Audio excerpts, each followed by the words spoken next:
자, 제가 지난주에 말씀드렸던 내용, 그들은 왜 CCTV를 조작했을까를 한번 살펴보려고 합니다. 왜 CCTV를 조작을 했을까? 파고 2 내지 3m 상황에서는 나올 수 없는 그림들에 관한 이야기입니다.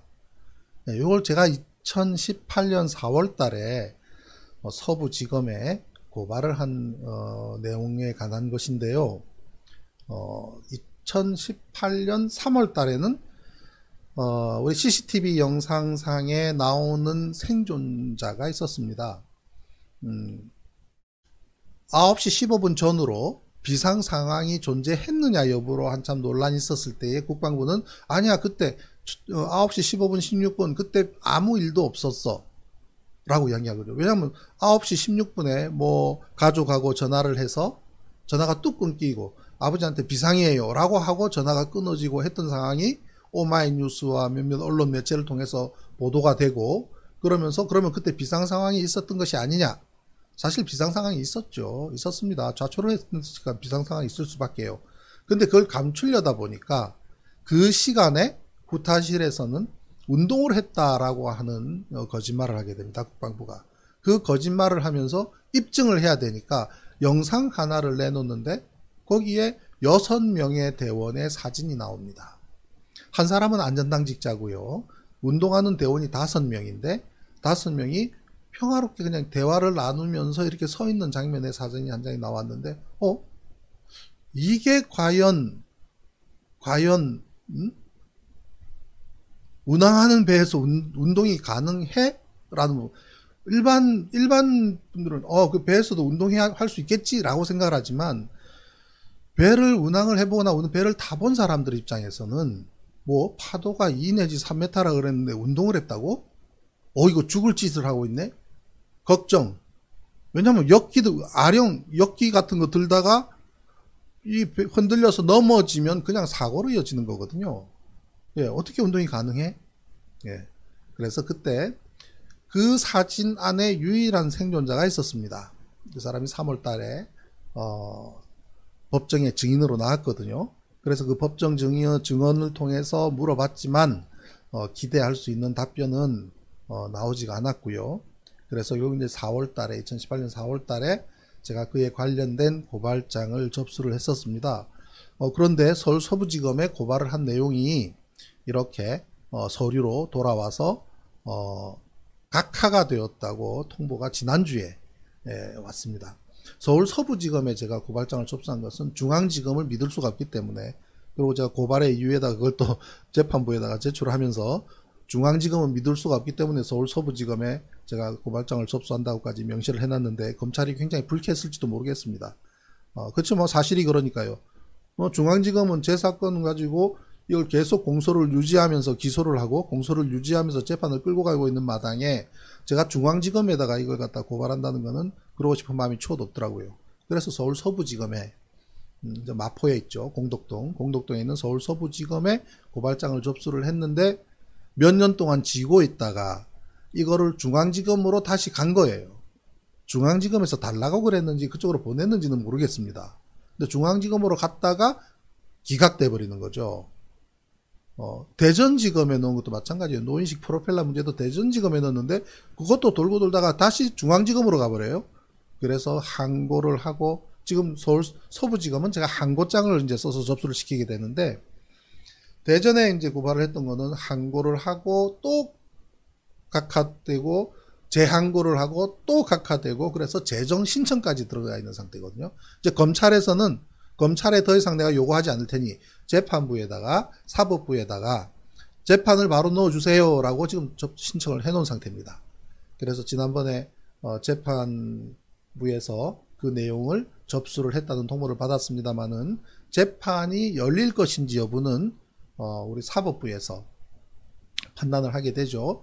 검찰이 아닌 사법부에서 재판 여부를 판단을 하게 되는 것이 프로펠러 손상에 관한 것이고요.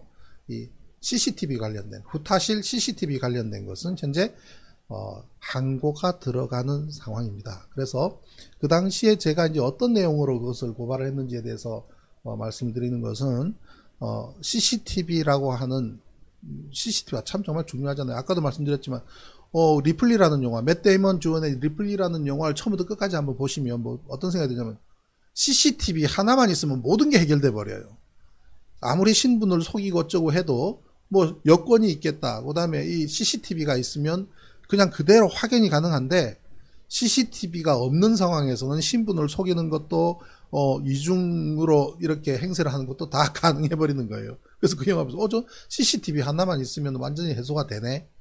그만큼 지금 우리는 이제 CCTV가 그죠? 우리가 움직이는 동선 따라서 CCTV가 다 잡히는 시대에 살고 있습니다. 그게 상당히 범죄를 막거나 또 예방하거나 아니면 범죄를 찾아내는 데에 굉장히 중요한 역할을 한다는 것은 누구나 잘 알고 있을 겁니다. 세월호 같은 경우에 배가 기울었을 때 항해사가 바로 달려가서 배의 발라스트를 잡는 펌프를 작동을 시켰는데 펌프가 작동이 안 돼요. 펌프가 그것도 한두 대도 아니고 세 대가 있는데 작동이 안 돼요. 배는 기울어지면 바로 잡을 수 있게 돼 있거든요. 그러면 누가 발라스트 펌프를 손을 댔을까? 발라스트 펌프를 손을 대는 걸 확인하려고 그러면 기관실에 CCTV를 보면 되는데 기관실 CCTV가 10분 전에 고장이 났다는 사실. 황당하잖아요. 말이 안 되잖아요. 그만큼 CCTV가 중요한 역할을 하는 겁니다. 천안함에서도 후타실에 CCTV가 복원되었을 때 후타실에서 어떤 일이 있었는지라는 부분은 굉장히 중요한 부분인 것이 제가 판단할 때 어땠냐면 9시 15분 전후에 선박이 좌초를 했으면 좌초를 하게 되면 당연히 침수가 들어옵니다. 철판은 굉장히 얇거든요. 철판이 선박이 굉장히 튼튼하다고 생각하는 분들이 많지만 선박은 굉장히 얇습니다.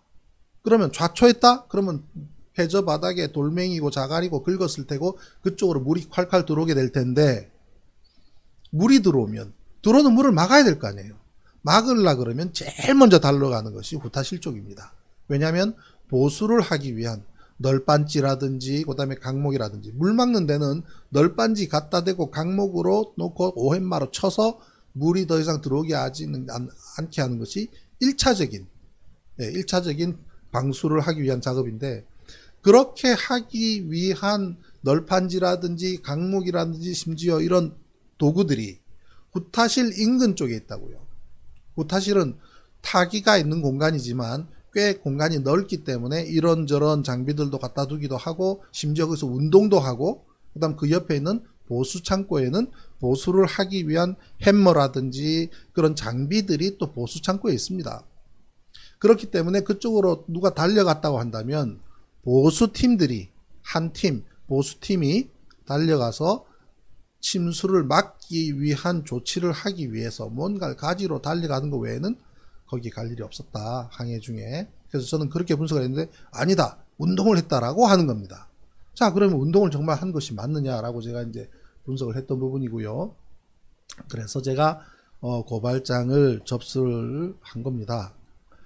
이렇게 고발장을 해서 피고발인은 김옥년 천안함 민군합동조사단 사이버 영상팀장 당시에 해군 헌병당 중령이었고요.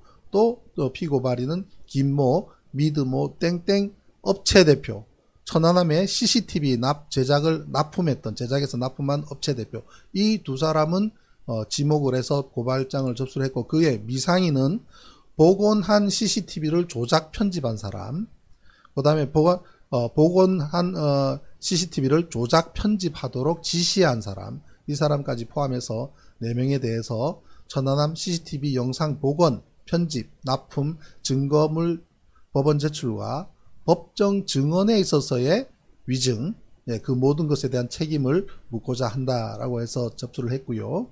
그래서 고발의 이유로는 천안함 침몰 사고에 있어서 CCTV 영상은 사실 그대로 밝히고 제시해야 될 막중한 책임이 있는데 그렇게 하지 않은 것에 대한 책임을 묻는 것. 그 다음에 CCTV 납품업체의 경우 국방부 주장이 뭐라 그랬냐면요.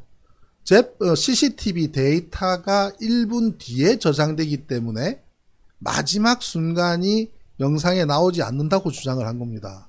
아니 그러면 CCTV 뭐하러 구매합니까? 황당하지 않습니까? CCTV 마지막 장면은 그야말로 전원이 끊어지는 순간 전원이 차단되는 순간까지 기록이 되어 있어야 되는 거죠. 우리 자동차 블랙박스 생각을 해보십시오. 자동차 블랙박스를 생각을 해봐도 사고 순간을 기록하지 못하면 CCTV의 의미가 뭐가 있냐고요. 그런데 왜 그 장면이 없냐 그러니까 뭐라 그러냐면요. 이 CCTV는 데이터를 가지고 있다가 1분 뒤에 저장된다는 겁니다. 이해가 되십니까? 자, 그러면은 이렇게 부실한 CCTV를 납품한 것도 잘못 아니냐라고 이제 따져 물었던 겁니다. 그래서 그에 대한 자료와 함께 서울 서부지검 검찰청에 고발장을 접수를 했는데, 고발에 대해 이르게 된 배경은 3월 26일 천안함 사고 발생 후 제가 민주당 추천조사위원으로 참여를 했는데 국방부가 심각하게 사실관계를 왜곡, 조작하는 사실을 알게 되었고, 그에 대해서 언론과의 인터뷰 또는 칼럼 등으로 국민들에게 알렸으며, 그렇게 알림으로 인해서 국방장관, 김성찬 해군참모총장, 그리고 합조단장, 조사본부장으로부터의 고소고발로 8년째, 그 당시에 2018년 8년째 재판을 받고 있으며 항소심은 진행 중에 있는 상황이었습니다. 그리고 이제 제 간략한 걸 좀 적었습니다. 해양대학에서 항해학을 전공하고 해군 소위 임관에서 진해사령부에서 APD함, 전남함 행정관, 인천 오해역 사령부에서 LSM 상륙함에서의 갑판사관, 호술장, 그리고 중2 시절에는 모교인 해양대학에서 훈육관으로 근무하고 제대한 후 한진해운에 입사해서 국동 미주항로 컨테이너선 항해사로 근무하고 거제 삼성조선소에서 신조선 감독으로 파견되어 8년간 13척의 선박을 건조하는 업무의 감독을 근무한 사실이 있습니다. 해운 조선계통에 있었다는 것을 이렇게 이제 고발장에 적시를 한 거죠. 그만큼 저는 선박에 관한 한 항해에 관한 지식 등 선박 운항에 관한 지식뿐만 아니라 생철판에서부터 선박을 건조하는 조선에 관한 지식까지도 경험하고 학습하였습니다. 혹시라도 우리 가족분 중에 모르신 분이 있을까봐 한 번 더 말씀드려봤습니다. 8년이라는 기간 동안 재판하는 동안 70명 가까운 증인들이 법정에 섰는데 매회 대단히 심도 있는 질문이 이루어졌고, 국방부와 관련된 많은 인사들이 사실과 다른 거짓이나 위법성이 상당한 증언을 하기 때문에 이에 대한 책임을 묻고자 합니다. 그래서 8년이 지나고 있는 마당이라서 자칫 공소시효를 놓치게 될 것에 대한 우려가 없지 않으므로 고발에 이르게 되었다라고 고발 이유를 적었고요. 2018년 3월 13일 열린 공판은 아까 이야기 말씀드렸던 것처럼 여러 차례 소환을 했는데 나오지 않았어요.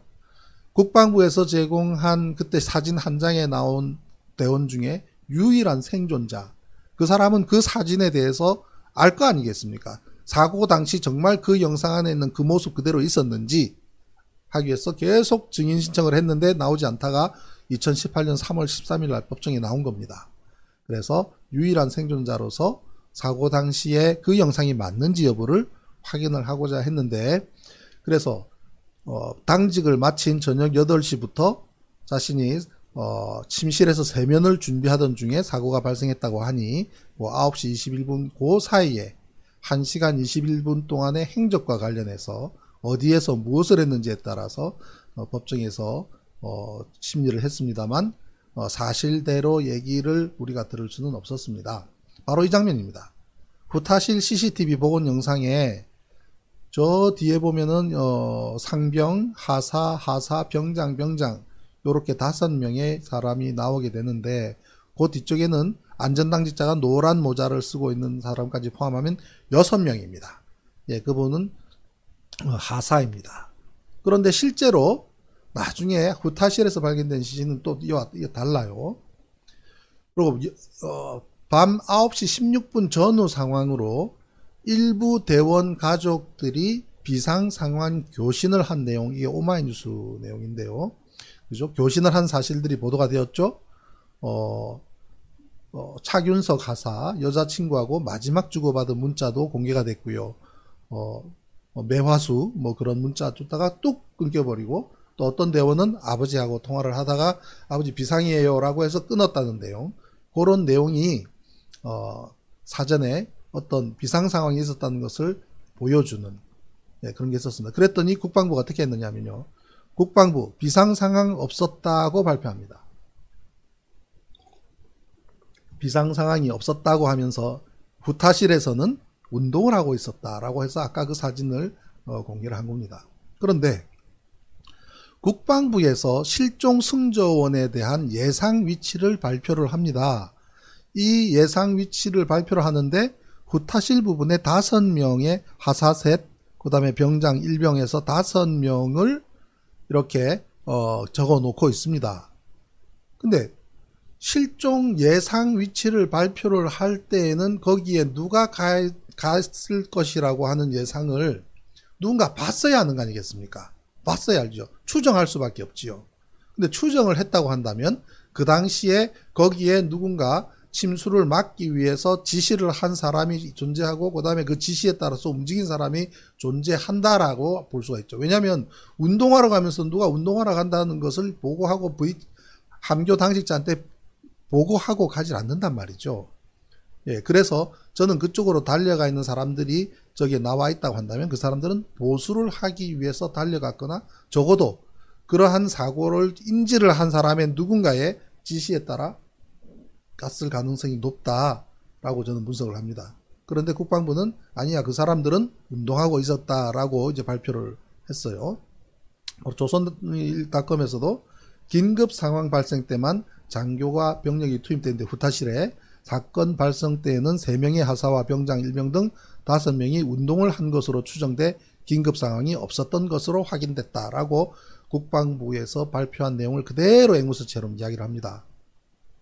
자, 그런데 2010년 7월 달에 CCTV 분석 결과 운동 장면이라고 국방부 사이트에 게재를 합니다. 게재를 해서 바로 이 사진과 함께 이렇게 공개를 해서 국방부 공식 사이트 천안함 스토리에 게재를 하게 되는데, 자, 이게 과연 CCTV 영상이 사고 당일의 영상이 맞느냐라고 하는 쟁점이 제가 이제 분석한 내용들은 이제 하나씩 보시게 될 겁니다. 이 CCTV를 14분 분량이라고 자신들 레포트에 내놨지만 법정에서 공개한 것은 불과 5분밖에 공개를 안 했습니다. 그 나머지 9분은 어떤 이유로 공개를 안 했는지 알 수가 없습니다만 왜 14분 분량이 복원이 됐는데 왜 5분만 공개를 했느냐, 나머지 영상을 달라고 요청을 했지만 결코 그거는 받아볼 수가 없었습니다. 예, 그 5분만 놓고 봐서도 그거는 충분히 입증 가능할 만큼 그 내용이 들어 있습니다만은, 예. 그래서 문제는 항해 중에 어떻게 운동이 가능한가? 해군이라 그러면 연안이라든지 아니면은 정박 중이라든지 아니면은 앵카를 놓고 있을 경우도 이렇게 풍랑이 심하거나 하게 되면 배가 흔들리게 되는데요. 적어도 그 정도는 돼야 운동이라도 할 수 있는 여건이 되지. 항해하고 있는 중에는 운동 못하게 합니다. 자, 이걸 보면 여기요.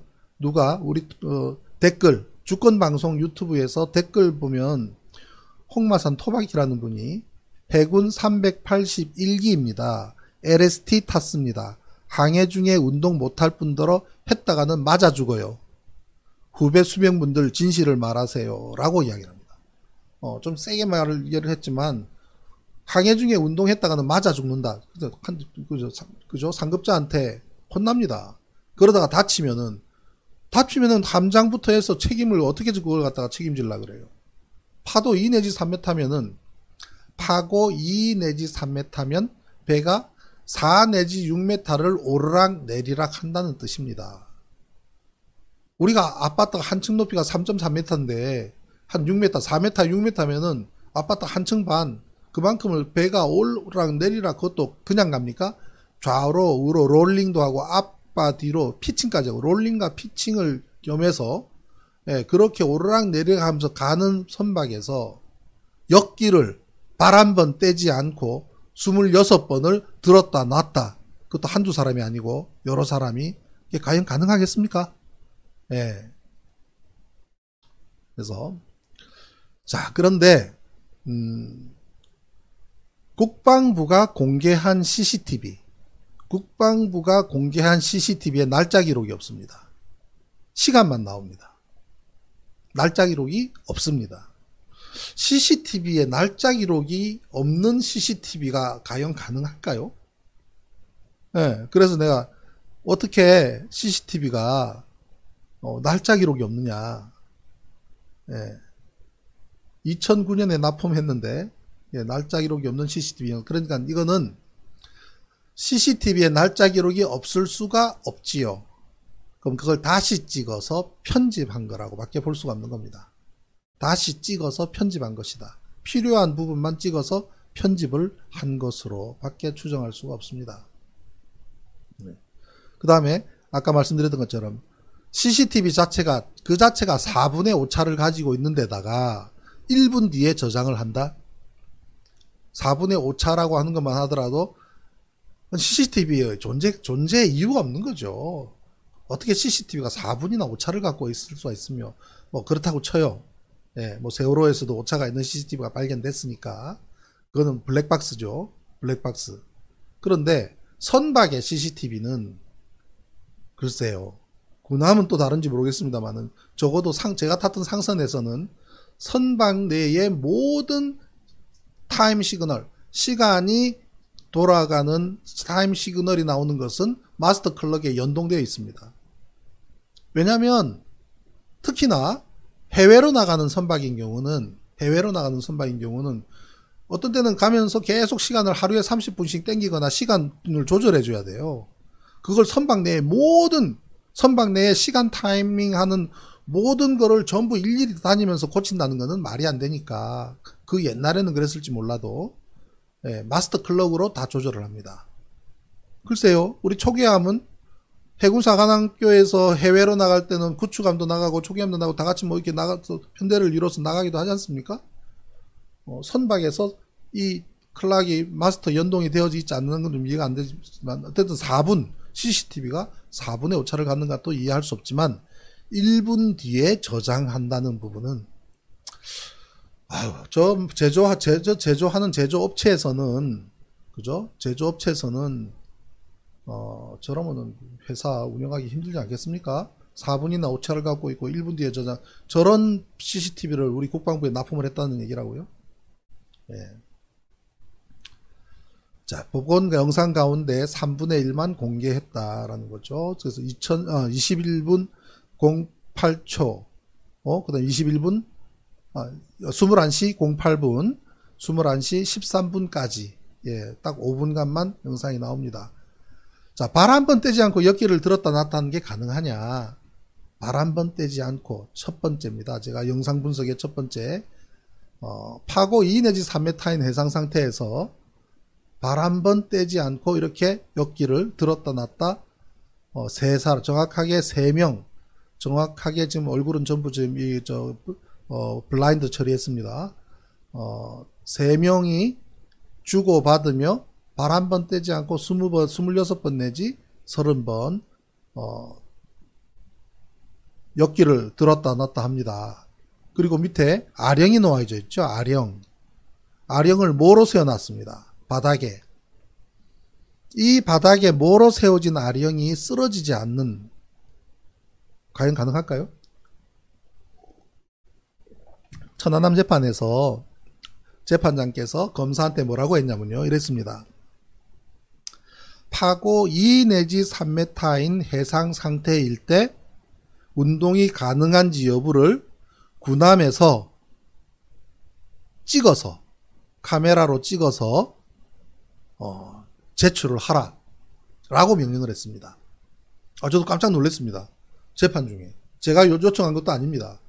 재판장께서 검찰에 국방부에 얘기를 해서 해군에다가 파도 2 내지 3m인 해상 상태인 날에 군함에서 운동이 가능한지 여부를 직접 촬영을 해서 제출을 하되, 또 조건이 있습니다. 해상 상태에서부터 녹화가 끊어지지 않도록 연결해서 촬영을 하라라고 명령을 했습니다. 어떻게 됐을까요? 안 지켜졌습니다. 무슨 이유에서인지 검찰은 예 해놓고 제출하지 않았습니다. 그리고 그냥 그렇게 재판이 끝나버렸어요. 항소심 재판이. 재판장이 이렇게 요구를 했는데 이런저런 이유를 대고 뭐 했겠죠. 결국은 더 이상 그에 대해서 강제하면서 받아내질 못했기 때문에 검찰이든 국방부든 뭐 이런저런 핑계를 댔겠지만 정확하게 재판장께서 지적을 했는데 이러지 않았습니다. 어떻게 이 모로 세워진 아령이 쓰러지지 않을 수가 있겠습니까? 그리고 지금 다른 사람이 바톤 받아서 또 아령을 들었다 역기를 들었다 놨다 합니다. 발 한 번 안 띄고. 네? 자, 파고 2 내지 3m라고 하는 파도에 대해서 뭐 이렇게 이론적인 부분을 설명했는데 아래 위로 3 내지 5m는 오르락 내리락 하게 된다는 거죠. 그리고 후타실은 대단히 시끄러운 공간입니다. 세 번째로 이렇게 시끄러운 공간에서 이렇게 서서 자유롭게 대화할 수 있는 상황이 안 됩니다. 왜냐하면 쾅쾅쾅쾅쾅 굉장히 시끄럽습니다. 바로 밑에가 엔진이거든요. 엔진룸 뒤쪽으로 프로펠러 샤프트가 있고요. 그 다음 저 타기도 가만히 있으니까 이게 삑삑거리고 자로 합니다. 예. 그래서 이렇게 굉장히 시끄러운 공간인데 대화를 옆에 가서 귀에다 대고 큰 소리로 얘기하고 멀리 있는 사람도 얘기하는 그런 장면이 잡혀야 되는데 전혀 그러한 장면이 없다라는 겁니다. 그리고 흔들림. 우리가 전철을 타도 전철도 레일 위를 달리잖아요. 그죠? 전철도 레일 위를 달리는 전철에서도 우리가 뭔가를 잡습니다. 물론 뭐 그냥 서서 이렇게 뭐 핸드폰으로 게임하고 하기도 합니다만 전부 다 모두가 이렇게 끼어서 복잡하게 갈 때는 그렇게 하지만 그 자체는 보통 잡지 않습니까? 잡는 이유는 몸이 쏠리기 때문이에요. 그리고 여러 사람이 있으면 이 움직임에 따라서 선박이든 기차든 움직임에 따라서 모두가 동시에 몸이 이렇게 쏠림의 현상이 발생합니다. 그죠? 예, 쏠림의 현상이 발생하게 되는데 그러한 장면이 전혀 없었다. 예. 그래서 흔들림에 의한 탑승자들이 동시적인 신체 움직임을 전혀 감지할 수가 없었다. 그리고 물 수면의 변화. 물 수면의 변화는요, 요 장면입니다. 자, 물을 마십니다. 자, 운동을 하다가 물을 마셔요. 물을 마시는데 물을 마시는 데에 이렇게 수면이 찰랑찰랑한 게 CCTV에 보입니다. CCTV에 보이거든요. 그런데 자, 오른쪽에 있는 사진이 바로 물을 마시는 장면을 확대한 겁니다. 이때는 수면이 이렇게 물의 수면이 움직이는 게 보입니다. CCTV로. 그런데 이 물병을 바로 옆에 있는 테이블 위에 얹어 놓거든요. 테이블 위에 얹어 놓은 곳의 수면은 변화가 없습니다. 그 말은 무슨 얘기냐면은 파도 2 내지 3m 정도의 흔들림이 없었다는 뜻입니다. 이 물병을 이렇게 세워 놓을 수도 없거니와 물병을 이렇게 세워 놓는다는 것도 불가능하거니와 그렇다 하더라도 안에 물의 출렁거림이 있어야 된다라는 거죠. 배가 움직인다면 그러한 것이 전혀 없다. 그래서 저는 선박이 부두에 정박해 있거나 아니면 어딘가 떠서 정지해 있지 않은 경우는 이렇게 있을 수가 없다라고 해서 3월 13일 날 법정 증언석에 섰던 그 증인에게 대해서 이것을 물어봤어요. 이건 재판장이 물었습니다. 재판장께서 그 증인한테 이 동영상은 여러 번 반복해서 틀어줬어요. 여러 번 반복해서 틀어주면서 이 부분을 설명해보라 그러니까 물에 대해서는 잘 모르겠습니다 라고 답변을 했습니다. 예, 물에 대해서는 잘 모르겠습니다. 어떡하라고. 자, 그래서 합조단 CCTV의 분석 결과 발표 내용이 사실이 아니다 라는 것을 제가 지적을 했고요. 그에 대한 내용들을 담아서 2010년 4월 10일 날 서울 서부지검에 고발장을 이렇게 국방부 CCTV 동영상을 함께 해서 제가 접수를 시켰던 겁니다. 예, 이 사건이 지금 2018년, 그러니까 19년, 2000년, 2020년 3년 만에 각하된 겁니다. 지난주에. 그죠? 충분히 문제 제기를 할 만하죠. 그죠? 예, 이상하잖아요. 예, 그래서 이상하다. 이거 밝혀달라라고 중앙지검을 믿을 수가 없으니 서울 서부지검에 고발장을 접수를 했는데 서부지검에서 계속 갖고 있다가 계속 쥐고 있다가 저는 그랬습니다. 지난 한 2년 동안 아무런 연락도 없이 고발자 조사도 받지 않았습니다. 저한테 연락이 와서 조사받으라고 하면 제가 관련 자료를 가지고 와서 설명을 할 텐데 저한테 대한 조사도 하지 않았고요. 계속 쥐고 있는데 쥐고 있는 것도 감사하더라고요. 근데 왜냐하면 다른 데서는 그냥 바로 기각시켜버리고 이렇게 해서 김태형 국방장관에 대해서 김태형 국방장관이 선체 외판에 대한 흔적들을 싹 지워버린 것에 대해서 제가 책임을 묻기 위해서 김태형 국방장관을 고발장을 2010년도 6월 달에 접수를 했는데 예. 그거는 김태형 국방장관이 본인이 빼빠를질을 해서 문질렀다고 제가 고발한 게 아니잖아요. 합조단에서 증거인멸한 것에 대한 책임을 지라고 최고 책임자인 김태형 국방장관을 고발을 했는데 김태형 국방장관은 그거를 지운 사실이 없다는 이유로 오히려 거꾸로 저에 대해서 유죄 항목이 돼버렸습니다. 김태형 국방장관의 명예를 훼손했다고 해서 1심에서 항소심에서는 제가 무죄가 됐습니다만 1심에서는 그 내용이 증거인멸을 했다고 제가 주장을 한 것이 김태형 국방장관에 대한 명예를 훼손한 것의 죄목이 돼버렸습니다. 네, 그런데 지금 이 CCTV 건은 물론 2년 반 가까이 서부지검에서 계속 갖고 있어 준 것만 해도 감사하게 생각해야 되는 황당한 상황이 됐던 거죠. 그런데 이후에 중앙지검으로 넘어가서 지난주에 각하가 돼버린 겁니다. 그래서 이 내용을 다시 제가 내용을 보완을 해서 다시 항고를 해야죠. 항고를 하면 고등법원으로 가서 이제 검토가 되겠죠. 예, 그리고 만약에 또 각하가 되면 재정 신청을 해야죠. 그러면 재판부에서 검찰이 아닌 사법부에서 판단해 달라라고 하게 되는 거고요. 그래서 이거를 이제 제가 4월 달에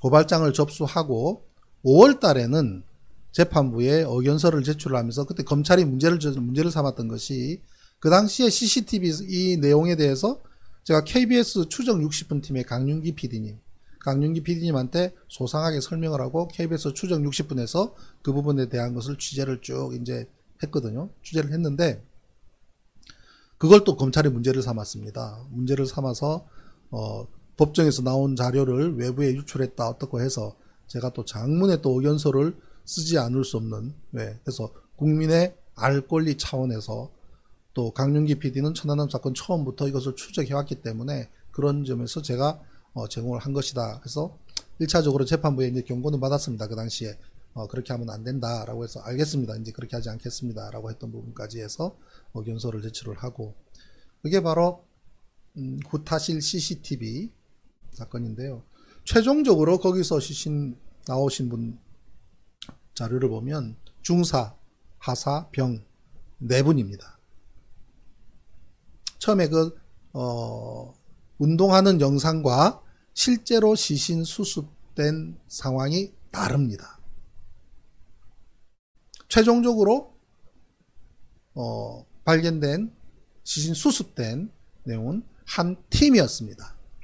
한 팀. 중사가 갔다는 것은 팀장이고요.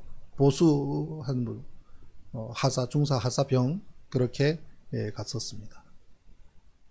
이게 재판까지 가야 되겠죠. 얼마나 걸릴지는 모르겠습니다만은. 그죠? 오늘 CCTV 관한 내용을 말씀드려 봤습니다. 몽실이 알베님, 그쵸? 참 어리석죠, 그죠? 우리 해군들 왜 이런 거짓말을 할까요? 최함장 페이스북 가보니 많은 부류. 네. 미추홀님, DVR 디지털 비디오 레코드를 제작해본 경험자로 실시간 녹화되고 전원이 차단될 때까지 녹화돼야 되는 거죠. 맞죠? 그래야 CCTV죠.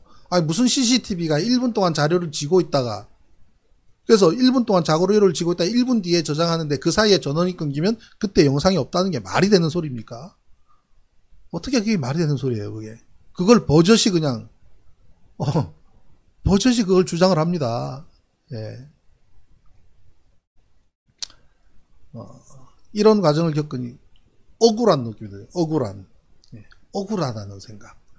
저는 같습니다. 그걸 갖다 제가 우리 대통령님께 드리는 이제 8번째 브리핑을 제가 좀 준비를 하고 있는데요. 왜냐면 지금까지 7번 보냈으니까요.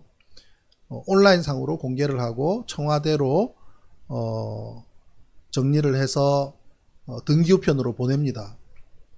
어떤 경우는 그걸 가지고 또 뭐 국민권익위로 보내기도 하고 합니다만은 지난번 7번째는 이거 다른데 보내지 말고 대통령님께서 꼭 읽어봐 주시면 되겠습니다 라고 해서 보냈고요. 대통령께서 읽어보셨는지 여부를 좀 알려주면 좋겠다고까지 했었습니다. 예, 7번째 브리핑까지 보냈는데 이제 8번째 브리핑을 제가 준비를 하고 있는데 문재인 대통령님께 드리는 8번째 브리핑의 내용은 뭐냐면 제발 저의 억울함을 좀 풀어달라는 겁니다. 어떤 억울함이냐면 왜 인터넷의 검색창에 제 이름 석자만 치면 모든 뉴스 앞에 좌초론이라고 나오냐는 얘기예요. 좌초론자. 너무 억울합니다. 전 좌초론자가 아니란 말이에요. 자기들이 좌초했다고 보고하고 그거를 갖다가 가족분들 앞에서 브리핑하고 사고 다음날 자기들이 다 그렇게 한 거를 그때도 저는 굉장히 신중한 입장을 갖고 있었습니다. 민주당 추천조사위원으로서 가서 설명을 할 때도 있을 수 있는 모든 가능성을 다 열어놓고 브리핑을 했다고요. 근데 자기들이 좌초 이야기 다 해놓고 나중에 제가 모든 정황을 펼쳐보니 좌초 맞네? 자신들이 보고하고 주장하고 했던 내용들을 저는 확인해 줬을 뿐입니다. 그리고 항해, 조선, 해운, 운항을 경험한 사람으로서 좌초한 것이 맞다라고 결론을 내렸을 뿐입니다.